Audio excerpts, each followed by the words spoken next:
धन पशु पक्षी कुछ भी कमा करके लाएं तो आ करके आप पहले आप हमारे हाथ में रखेंगे और मैं अपने स्वेच्छा से घर को चलाने के लिए सुचारू ढंग से अपने सास ससुर को वह द्रव्य पैसा जो भी रहेगा दे दूंगी, जिससे घर का सुचारू ढंग से चल सके।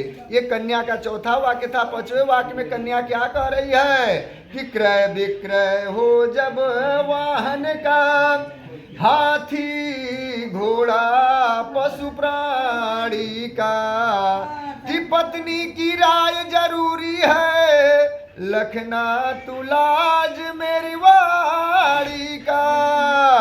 पांचवें वाक्य में कन्या कह रही है कि हे पतिदेव, जैसे कि आप कुछ भी खरीदें या बेचें, पशु पक्षी प्राणी हाथी घोड़ा कुछ भी आप खरीद रहे हैं या बेच रहे हैं तो उससे पहले आकर के आपको हमारी राय लेनी पड़ेगी, और मैं जब कहूँगी कि ठीक है आप ये बेच सकते हैं या खरीद सकते हैं तो आप उसे कर सकते हैं। ये कन्या का पांचवा वाक्य था। छठे वाक्य में बड़ा ही सुंदर वाक्य कन्या कह रही है। क्या कह रही है कि मंडप के अंदर दिए आज जो वस्त्र और आभूषण है, दे कर लेना ना कभी से, साक्षी अंबिका गजानन है।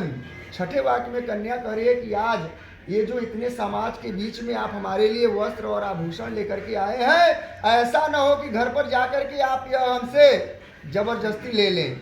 ये आपको ऐसा नहीं करना होगा, क्योंकि आप वह लाए हैं तो आप वह हमारा हो गया। जो भी वस्त्र आभूषण लाए हैं, अगर बहुत बड़ा संकट पड़ जाए तो मैं अपनी इच्छा से वह आभूषण आपको दे सकती हूँ। ये कन्या का छठा वाक्य था। सातवें वाक्य में कन्या क्या कह रही है कि मांगलिक शुभ कर्मों में बिन पूछे भी यदि जाऊं मैं, हे प्राणनाथ नाराज न हो, चरणों में शीस झुकाऊं मैं, कि सेवा से वंचित रहने का आता आश्रम में भेद कभी, उस समय न हो नाराज